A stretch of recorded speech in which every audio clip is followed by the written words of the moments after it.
اکبر جانتا تھا یہ دروازہ اندر سے بند ہے، آج تک جس نے بھی اس دروازے کو کھولنے کی کوشش کی ہے ناکام رہا ہے۔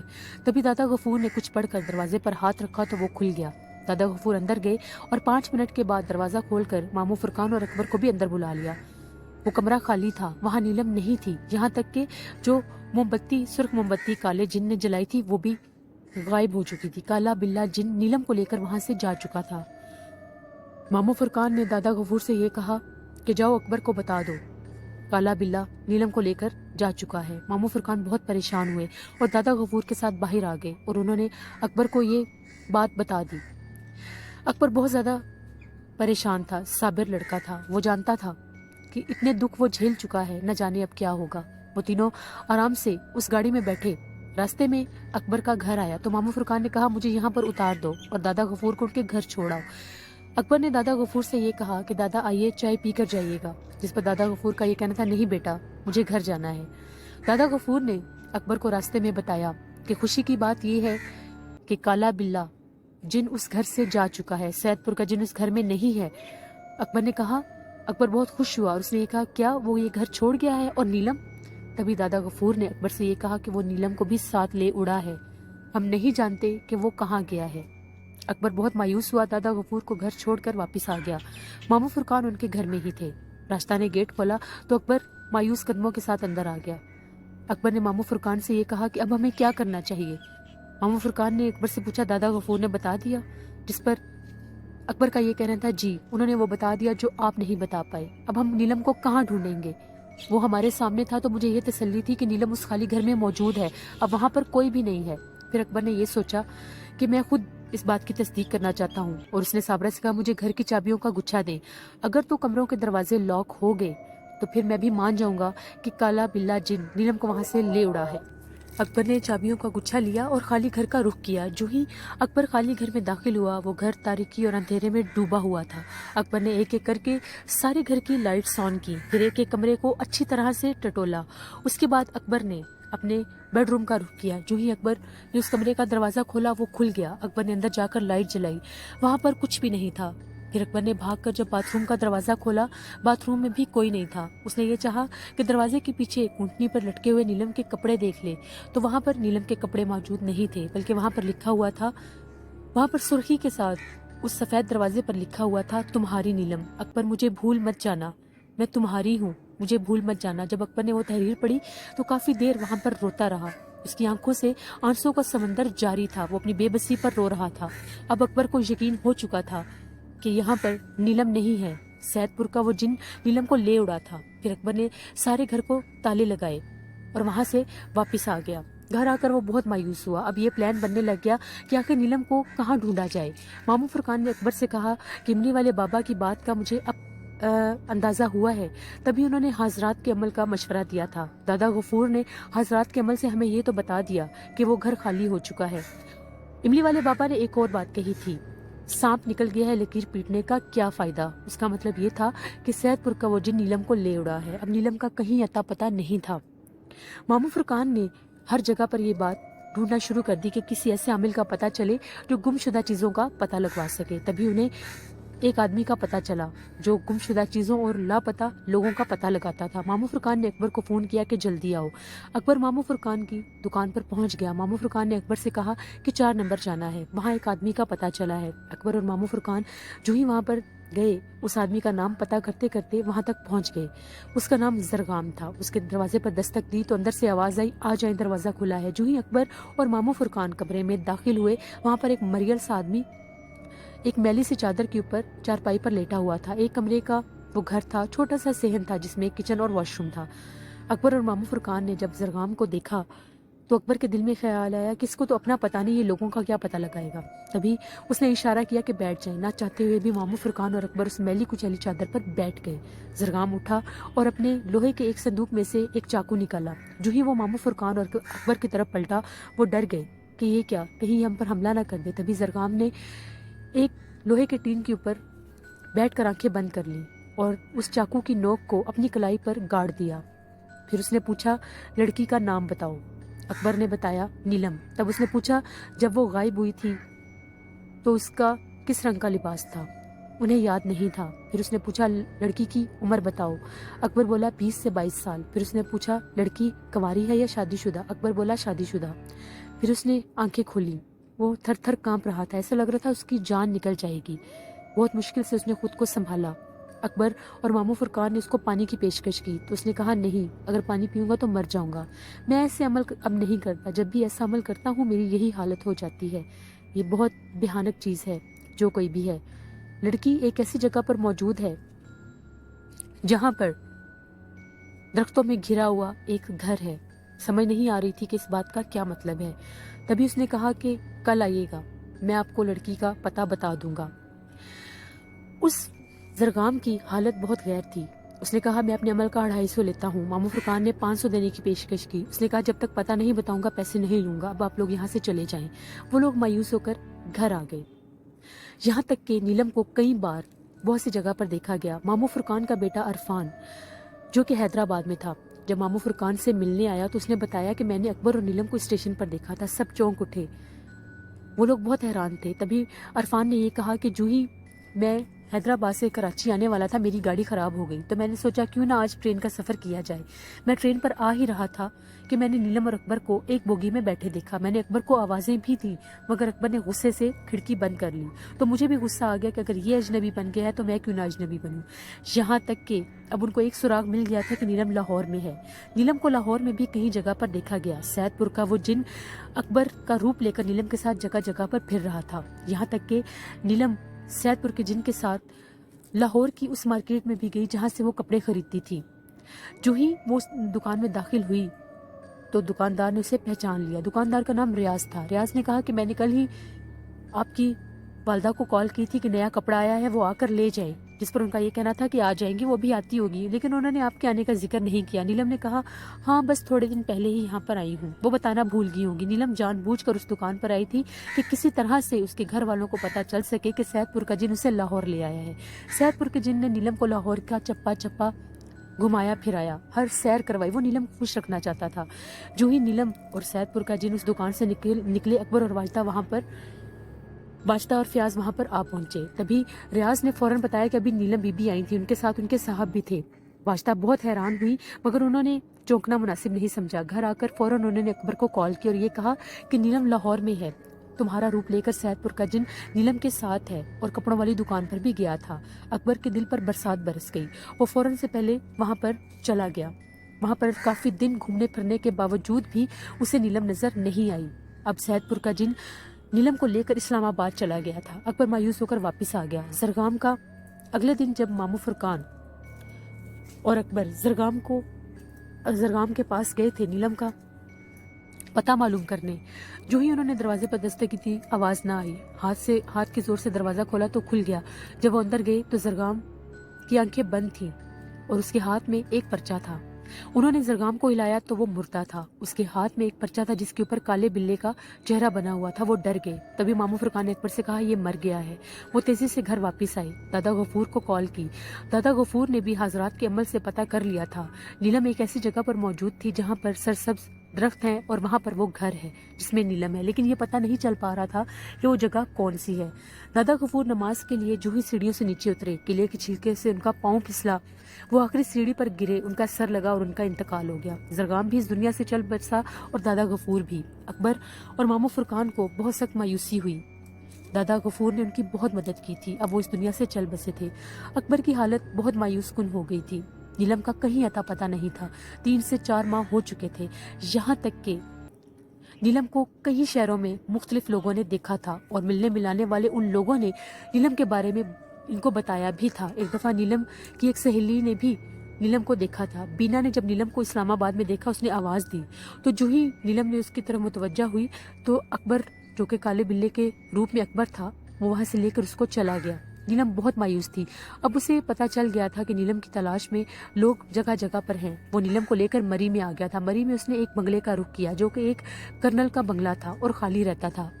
کالا بلہ بہت خوش تھا کہ یہ شہر سے میلوں دور ہے، یہاں پر کوئی نہیں پہنچ سکتا، جبکہ زرگام اور دادا غفور نے یہ پیشین گوئی کی تھی کہ نیلم ایک ایسی جگہ پر موجود ہے جہاں پر درختوں سے گھرا وہ گھر ہے۔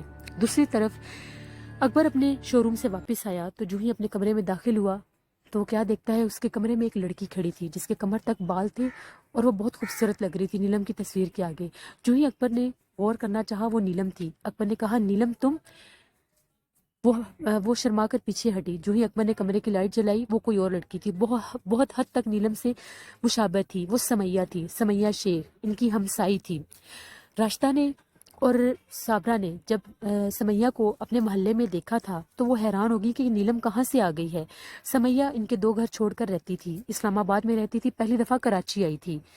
تو صابرہ اور راشدہ نے اسے اپنے گھر دعوت دی تھی کیونکہ وہ جانتی تھی کہ اس کی شکل بہت حد تک نیلم سے ملتی ہے۔ ہو نہ ہو اکبر اسے دیکھ کر اس کی طرف متوجہ ہوگا تو ہم نیلم کو بھلانے کے لیے اکبر کی شادی سمیہ سے کر دیں گے۔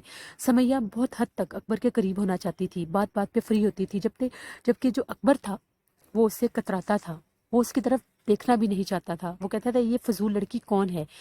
اکبر اپنی ماں کے اور راشدہ کے اور اس سمیہ کے ارادے بھانپ گیا تھا۔ اکبر اس بے تکلف لڑکی سے دور رہتا تھا، یہاں تک کہ اکبر اپنے کمرے میں سویا ہوا تھا۔ سمیہ بہت زیادہ خوش مزاج اور بے تکلف لڑکی تھی۔ وہ ان کے ساتھ سمندر پر بھی گھومنے گئی، موویز بھی دیکھی، فلمیں بھی دیکھی، آئس کریم بھی کھائی۔ اکبر نے خواب میں دیکھا نیلم آئی ہے اور یہ کہتی ہے کہ تم مجھے بھول گئے ہو، اسی لیے اس لڑکی کے ساتھ وقت گزار رہے ہو۔ اکبر نے خواب میں نیلم سے کہا نہیں، ایسا نہیں ہو سکتا، میں تو اس کی طرف دیکھتا بھی نہیں ہوں، تم صرف میری ہو۔ پھر نیلم نے اکبر سے کہا تو ڈھونڈو مجھے، کیوں نہیں ڈھونڈتے؟ اکبر نے نیلم سے اس کا پتہ پوچھا تو نیلم کو کالا بلا لے کر غائب ہو گیا۔ تبھی اکبر کی آنکھ کھل گئی۔ اگلے دن اکبر بنا بتائے مری چلا گیا۔ سمیہ جب اکبر کے لیے گھر میں آئی، دروازہ کھولا، راشدہ سے پوچھا اکبر کہاں ہے؟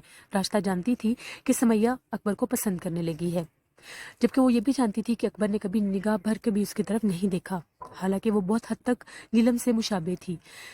راشدہ نے سمیہ سے یہ کہا اکبر بھائی مری گئے ہیں۔ اس پر تو ایسا لگا جیسے بجلی ٹوٹ پڑی ہے۔ وہ مایوس ہو گئی اور راشدہ سے یہ کہنے لگی میں اس سے محبت کرتی ہوں، وہ بنا بتائے کیوں چلا گیا ہے؟ تبھی راشدہ نے سمیہ سے کہا آؤ میں تمہیں کچھ بتاؤں۔ سمیہ یہ سمجھتی تھی کہ اس کی بیوی کے اور اس کے ناخوشگوار تعلقات ہیں اور وہ روٹ کر لاہور چلی گئی ہے۔ تبھی اس نے فوراً سے پہلے باتھ روم میں جا کر نیلم کی لکھی ہوئی تحریر دکھائی، جس کو دیکھ کر سمیہ حیران ہو گئی۔ اس نے یہ پوچھا یہ سب کیا ہے؟ اکبر کہاں گیا ہے؟ جس پر راشدہ نے سمیہ کو یہ بتایا کہ وہ نیلم بھابھی کو ڈھونڈنے گئے ہیں۔ نیلم بھابھی پر ایک جن عاشق ہے جو یہاں سے لے کر ان کو چلا گیا ہے۔ ان کو اپنی زندگی کی کوئی خوشی راس نہیں ہے۔ اس نے ٹرین سے لے کر 4 مہینوں کا سارا قصہ بتا دیا۔ سمیہ ڈر گئی کہ ایسا نہ ہو کہ اکبر کو تو اس سے محبت ہوئی نہیں، کہیں وہ کالا بلا نیلم کو چھوڑ کر اس کے پیچھے نہ پڑ جائے۔ سمیہ وہاں سے ایسی بھاگی، ان کے گھر سے تو کیا، وہ کراچی سے ہی چلی گئی واپس اسلام آباد۔ صابرہ بڑی حیران ہوئی کہ سمیہ ایک دم کہاں غائب ہو گئی۔ ادھر اکبر کا کچھ اتا پتہ نہیں تھا۔ اکبر مری میں مارا مارا پھر رہا تھا، ہر ہوٹل کو، ہر جگہ کو تلاش کر رہا تھا کہ کہیں اس کو نیلم کا پتہ چل جائے۔ پھر ڈھونڈنے پر جب انسان آتا ہے تو خدا بھی مل جاتا ہے۔ بالآخر اکبر نے وہ گھر ڈھونڈ لیا جہاں پر نیلم تھی۔ کالا بلا فوراً شہزادے کے روپ میں نیلم کے پاس آیا اور اس کو یہ کہا کہ باہر وہ آ گیا ہے۔ نیلم نے کہا کون؟ تو کالے بلے نے کہا اکبر، اگر تمہاری وجہ نہ ہوتی تو میں اس کو کب سے مار چکا ہوتا، جاؤ اور اس کو کہو یہاں سے چلا جائے، وہ باہر کھڑا ہے۔ نیلم نے کہا کیا میں اسے مل سکتی ہوں؟ جس پر کالے بلے نے کہا ہاں مل سکتی ہو، جاؤ اس کو مل کر کہو کہ یہاں سے چلا جائے۔ تبھی ڈور بیل بجی۔ نیلم نے پوچھا کون ہے؟ اکبر نیلم کی آواز پہچان گیا۔ اکبر نے کہا نیلم دروازہ کھولو، میں ہوں۔ نیلم نے دروازہ کھولا تو اکبر اس کی طرف بڑھا۔ نیلم پیچھے ہٹی اور اسے غصے سے کہا چلے جاؤ یہاں سے، کیوں آئے ہو؟ اور اپنی قسم دے کر اس کو واپس بھیج دیا۔ اکبر مرنے مرانے پر تلا ہوا تھا، وہ وہاں سے نہیں جانا چاہتا تھا، جبکہ نیلم چاہتی تھی کہ سید پور کا جن اس کو چٹکی سے مسل دے گا۔ تبھی اکبر مایوس ہو کر اپنے ہوٹل واپس آیا، اپنا بیگ اٹھایا اور مایوسی کے ساتھ واپس آنے لگا۔ جو ہی اکبر مری سے کراچی اسٹیشن پر پہنچا، جو ہی وہ نیچے اترا، اس کا بیگ ایک کلی نے کھینچنا چاہا۔ اکبر نے اپنا جب بیگ سنبھالنا چاہا، اس کی نظر پڑی تو وہ نیاز محمد تھا۔ اکبر نیاز محمد کو دیکھ کر چونک پڑا، وہ ایک کلی کے روپ میں تھا۔ نیاز محمد سے اکبر نے پوچھا بابا یہ کیا؟ تو نیاز محمد نے کہا میں اپنی سزا بھگت رہا ہوں۔ اکبر نے پوچھا کون سی سزا؟ تبھی اکبر اور نیاز محمد ایک جگہ پر بیٹھ گئے۔ نیاز محمد نے بتایا کہ سید پور کے جن کے ساتھ جو سب کچھ ہوا تھا مجھے اس کی سزا ملی تھی، بابا نے میری نظر چھین لی تھی، مگر اب میری سزا پوری ہونے والی ہے۔ میں تب سے یہاں پر کلی بنا پھرتا ہوں، لوگوں کا سامان اٹھاتا ہوں اور اس کا معاوضہ نہیں لے سکتا بلکہ ایک بوڑھے کلی کو دلوا دیتا ہوں۔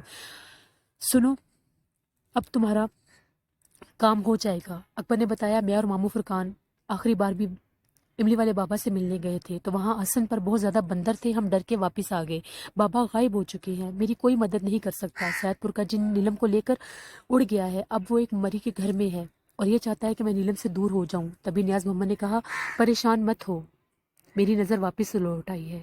یہ املی والے بابا کا ایک پیغام تھا، تم جا کر گھر انتظار کرو، املی والے بابا خود آئیں گے تمہارے پاس۔ اکبر بہت خوش ہو گیا اور نیاز محمد نے اکبر سے یہ کہا کہ تسلی رکھو، تمہارے دن بدل گئے ہیں، مجھے میری نظر واپس مل گئی ہے۔ جو ہی نیاز محمد نے آنکھیں بند کی وہ آر پار دیکھنے لگا، اس کو یہ پتہ چل گیا تھا کہ اس کی سزا ختم ہو گئی ہے۔ تبھی اکبر واپس آ کر سب کو یہ خوشخبری بتائی۔ وہ بہت خوش تھے اور انتظار کر رہے تھے اس دن کا کہ کب املی والے بابا نیاز محمد کے ساتھ ان کے گھر آئیں گے۔ تبھی وہ دن آ گیا۔ اکبر سویا ہوا تھا، باہر بیل بجی تو راشتہ نے سمجھا دودھ والا آیا ہے۔ راشتہ جو ہی گیٹ پر گئی تو آگے جھانک کر دیکھا تو وہاں پر نیاز محمد کھڑا تھا۔ اس نے کہا بیٹی میں نیاز محمد ہوں، جاؤ اکبر کو بلاؤ۔ راشتہ بھاگتی ہوئی اندر آئی اور اکبر کو جھنجھوڑ کر جگایا اور کہا باہر نیاز محمد آیا ہے۔ اکبر کو تو جیسے اسپرنگ لگ گئے ہوں، وہ بھاگتا ہوا باہر آیا۔ تبھی نیاز محمد سے سلام دعا کی اور انہیں اندر آنے کی پیشکش کی۔ نیاز محمد اندر آ گیا۔ اس نے سیدھا لان کی طرف رخ کیا، جہاں پر پہلے اس نے ایک دائرہ بنایا تھا وہیں پر اس نے یہ کہا کہ یہاں پر ہمیں 3 دن عمل کرنا ہے، ابھی میرے مرشد املی والے بابا آ جائیں گے، تم لوگ گھر کے اندر رہو گے، کوئی بھی گھر سے باہر نہ آئے، 3 دن یہ عمل چلے گا، نیلم خود یہاں پر چل کر آئے گی اور تمہاری زندگی میں بھی واپس آ جائے گی۔ اکبر نے کہا ٹھیک ہے۔ نیاز محمد نے وہاں پر ایک دائرہ لگایا اور اکبر سے یہ کہا کہ جاؤ بڑا گیٹ کھول دو، ابھی میرے مرشد کے آنے کا ٹائم ہے۔ اکبر نے گھر میں جا کر یہ بات سب کو بتا دی کہ 3 دن یہاں پر عمل ہوگا۔ پھر اکبر نے ماموں فرقان کو بھی فون کر دیا۔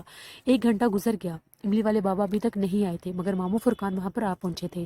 ماموں فرقان ایک دانا آدمی تھے، انہوں نے گھر والوں کو تنبیہ کی تھی کہ کسی قسم کی بھی مداخلت نہیں ہونی چاہیے، یہ آخری چانس ہے، اگر اب ہم نے نیلم کو نہ چھڑوایا تو زندگی بھر نہیں چھڑوا سکیں گے۔ سب ذہنی طور پر تیار تھے۔ اکبر بار بار جا کر ڈرائنگ روم سے کھڑکی سے پردہ ہٹا کر باہر دیکھتا تھا۔ نیاز محمد 7 قدم دائیں 7 قدم بائیں اور ایک چکور کی شکل میں کچھ عمل کر رہا تھا۔ پھر اس نے ایک دائرہ بنایا، چکور کر وہاں پر بیٹھ گیا۔ تبھی ایک دم گیٹ پر املی والے بابا نمودار ہو گئے، جنہوں نے کالی چادر لپیٹی ہوئی تھی۔ جو ہی نیاز محمد نے املی والے بابا کو دیکھا وہ کھڑا ہو گیا احتراماً۔ املی والے بابا نے وہاں پر اسی محراب کے اندر جو انہوں نے بنایا تھا چکور، اس کے اندر املی والے بابا نے ایک دائرہ لگایا اور وہاں پر بیٹھ گئے۔ نیاز محمد نے املی والے بابا کے جوتے سنبھالے اور ان کو عقیدتاً اپنی گود میں لے کر ایک طرف بیٹھ گیا۔ املی والے بابا نے عمل کرنا شروع کر دیا۔ املی والے بابا نے ماموں فرقان کو گھر سے باہر بلایا اور یہ کہا کہ گھر میں کوئی بھی گھر سے باہر نہ جائے، یہاں تک کہ کچھ ہو بھی جائے تو باہر نہیں جانا۔ اب وہ عمل کرتے ہوئے 1 دن اور 1 رات گزر گئی تھی۔ املی والے بابا اور نیاز محمد خالی گھر کے اس لان میں عمل کر رہے تھے۔ نیاز محمد نے تو پھر دوپہر کا کھانا کھا لیا تھا، مگر املی والے بابا نے 1 گھونٹ پانی بھی نہیں پیا تھا۔ اگلے دن 12 بجے املی والے بابا نے 1 کپ چائے طلب کی، چینی کے بغیر۔ تبھی نیاز محمد نے اکبر کو کہا کہ 1 کپ چائے چاہیے، پہلے کپ مجھے دکھا دینا۔ اکبر نے گھر کا قیمتی کپ منگوایا۔ نیاز محمد نے اس کے اوپر کچھ پڑھ کر پھونکا، پھر اس میں چینی کے بغیر چائے املی والے بابا کو پیش کی گئی۔ املی والے بابا نے چائے پی کر آنکھیں موند لیں اور ماموں فرقان کو باہر بلایا اور ان سے یہ کہا کہ آج وہ آئے گی، اور یہ بھی کہا کہ گھر کا کوئی بندہ گھر سے باہر نہ نکلے، یہاں تک کہ گھر کو آگ بھی لگ جائے تب بھی نہیں۔ سب نے ایسا ہی کیا، سب گھر میں تھے۔ تبھی املی والے بابا نے پھر عمل کرنا شروع کر دیا۔ عصر کے قریب دروازے پر دستک ہوئی۔ نیاز محمد سے یہ کہا گیا کہ ماموں فرقان کو بلاؤ۔ ماموں فرقان نے دروازہ کھولا تو وہاں پر نیلم کھڑی تھی۔ نیلم اس طرح سے تھی جیسے بت ہے۔ املی والے بابا نے ماموں فرقان سے یہ کہا کہ نیلم کے سر پر ٹھنڈا پانی ڈالو۔ نیلم پتھر کی بنی اس دروازے سے اندر آ گئی۔ ماموں فرقان نے اکبر سے یہ کہا کہ تم نیلم کو دیکھ کر باہر نہیں آؤ گے، چاہے کچھ بھی ہو جائے جب تک میں نہ کہوں۔ اکبر نے ٹھنڈے پانی کا جگ ماموں فرقان کو دے دیا۔ ماموں فرقان نے جو ہی نیلم کے سر پر ٹھنڈا پانی ڈالا، اس کے جسم سے دھوئیں نکلنے لگے اور ایسا لگ رہا تھا جیسے جلتے ہوئے توے پر پانی ڈالیں تو ایک چھن چھن کی آواز آتی ہے۔ ایک دم سے نیلم نیچے گر گئی۔ ماموں فرقان نے سنبھالتے ہوئے نیلم کو تھام لیا، اگر وہ ایک دم زمین پر گرتی تو اس کا سر پھٹ جاتا۔ تبھی نیاز محمد نے اور ماموں فرقان نے بے ہوش ہوئی نیلم کو اٹھا کر املی والے بابا کے آگے رکھ دیا۔ املی والے بابا نے ماموں فرقان سے یہ کہا 1 بالٹی کھولتا ہوا پانی چاہیے۔ ماموں فرقان کی ہدایت کے مطابق گھر میں آلریڈی پانی گرم ہو چکا تھا۔ تبھی ماموں فرقان پلاسٹک کی 1 بالٹی بھر کر پانی باہر لے کر آئے اور املی والے بابا کو دے دی۔ املی والے بابا ڈونگے کی مدد سے نیلم کے جسم پر پانی ڈال رہے تھے تو نیلم مچھلی کی طرح تڑپ رہی تھی۔ ماموں فرقان یہ منظر نہیں دیکھ پا رہے تھے۔ تھوڑی ہی دیر کے بعد ماموں فرقان اندر گئے۔ اکبر اندر تڑپ رہا تھا۔ ماموں فرقان نے اکبر سے کہا چلو میرے ساتھ۔ اکبر جا کر کمرے میں لیٹ گیا۔ تھوڑی دیر کے بعد ماموں فرقان باہر